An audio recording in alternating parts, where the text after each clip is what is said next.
जय जगन्नाथ शुभ सकाळ आपण मानकर दिनटी शुभमय हेउ मंगलमय हेउ मु देवाशीष पाढ़ी आपण मानक आमर Shri Gopal Krishna astrological YouTube channel को स्वागत जनाऊँगी। आज विशेष तथ्य उपस्थापन होची 2025 धनुराशि वार्षिक राशिफल। समस्त को इंग्राजी नववर्ष 2025 अनेक अनेक शुभेच्छा और शुभकामना। भगवान आपण एवं आपणकर परिवार वर्गंकर सर्वप्रहारिष्ट शांति करंतु एवं इप्सित फल प्राप्ति निमंते आशीर्वाद प्रदान करंतु। नूतन वर्ष जेतेबेले आसे सेतेबेले समस्तंकर मनरे नूतन आशा आकांक्षा उंकी मारे नूतन किसी परिवार पाइबार आशा रुहे, किंतु भगवानकर दया नथिले ताहा होई पारे नाही।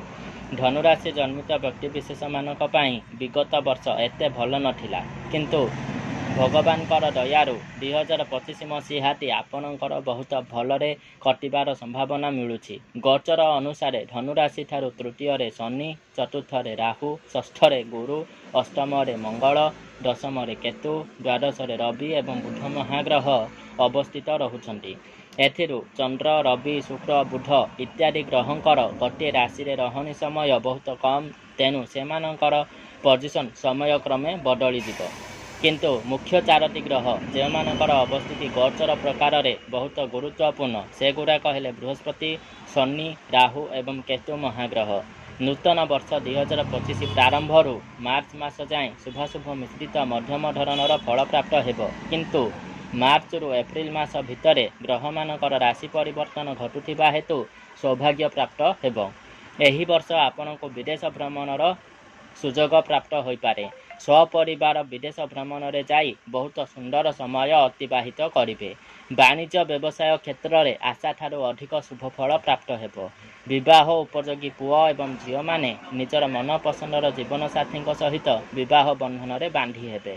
पारिवारिक स्थिति सुदृढ़ रहिबो। जदि पति पत्नी मानक भितर कौनसी मतांतर मनांतर थिला तेबे तार समाधान होई स्नेह वृद्धि हेबो। आयर परिमाण बहुगुणित हेबो। बहुत दिनर आशा पूरण हेबो। पिता मातांकर आशीर्वाद प्राप्त हेबो। एही वर्ष आपण अतिथि मानकु सेवा करी खुशी अनुभव करिवे एवं विभु कृपा मध्य प्राप्त करिवे। एहा सहित आखपाख स्थान को छोटमोट यात्रा वर्ष सारा लगी रहिबो। जदि नूतन गृह निर्माण करने चाहूँगी किंबा प्लट किणवा चाहूँगी तेबे सावधानतार सहित करने को पड़ो, नचेत ठकामीर शिकार हो पारती। मातांकर हेल्थ इश्यूज आसीपारे, सेथिपाई टिके चिंतित रहिबे। आपणकर उन्नति प्रगति देखि शत्रु माने आपणकर हानि करने चेष्टा करिवे, तेणु सजग रहिबे एवं शत्रु ध्वंसकारी यंत्रर प्रयोग करने द्वारा लाभवान हेबे। कर्मक्षेत्र में विभिन्न घात प्रतिघात दे गति करने को पड़ो एवं नूतन कर्म नियुक्ति जो मैंने चेष्टा करुथिले सेमानकु विलंबर सफलता प्राप्त हेबो। तेणु सावधानता अवलंबन करने सहित शक्तिशाली यंत्रर व्यवहार करने द्वारा लाभान्वित हेबे। छात्र छात्री मानक पई वर्षटी मध्यम धरणर रहिबो। कठिन परिश्रम करने द्वारा कृतकार्य हेबे। हायर स्टडी क्षेत्र में विलंबर सफलता प्राप्त हेबार सूचना मिलुछि।